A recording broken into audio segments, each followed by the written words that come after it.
চলুন আজকে শেখানো যাক সাবুর পায়েস। প্রথমে সাবুটাকে জল দিয়ে এরকম করে হালকা করে ভিজিয়ে নেওয়া হবে। তারপর ভিজিয়ে নেওয়ার পর এরকম ঝুরঝুরে সাবুটা হয়ে যাবে।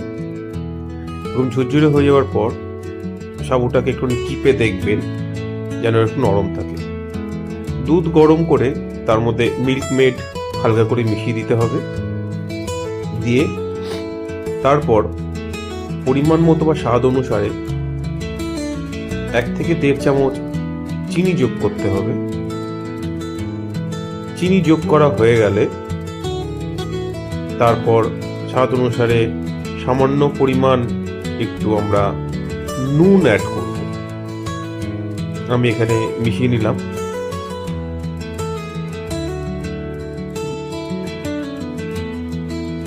নুনের কাজ হয়ে গেলে তারপর তার মধ্যে অল্প একটু ঘি যেরকম স্বাস্থ্যের পক্ষে ভালো তেমনি টেস্ট এবং সুগন্ধের জন্য ভালো। তো আমরা অল্প পরিমাণে ঘি এর মধ্যে দিয়ে এটাকে ভালো করে মিশিয়ে নেব। একটু গরম করে ভালো করে মেশানো হয়ে গেলে এটাকে কিছুক্ষণ ফুটতে দেবো দুধকে। তারপর যখন এটা মোটামুটি একটুখানি মিশে যাবে, সব মিশ্রণগুলি চিনিটাও যখন দুধের সঙ্গে পুরো ঘুলে যাবে, তখন এর মধ্যে 3 থেকে 4 খানা এলাচ দানা ছাড়িয়ে এই দুধের মধ্যে দিয়ে দিতে হবে। এলাচ দানা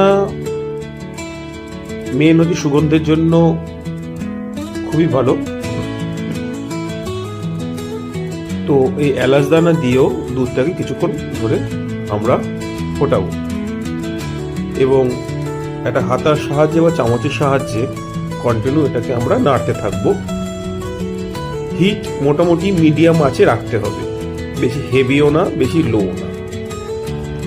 তো এটা ভালো করে পুরো মিশে গেলে এবং পুরো মিশ্রণটি যদি তৈরি হয়ে যাবে তখন তার মধ্যে আমাদের ভিজিয়ে রাখা যে সাবুদানাটা আছে সেটা আমরা এর মধ্যে দিয়ে দেব।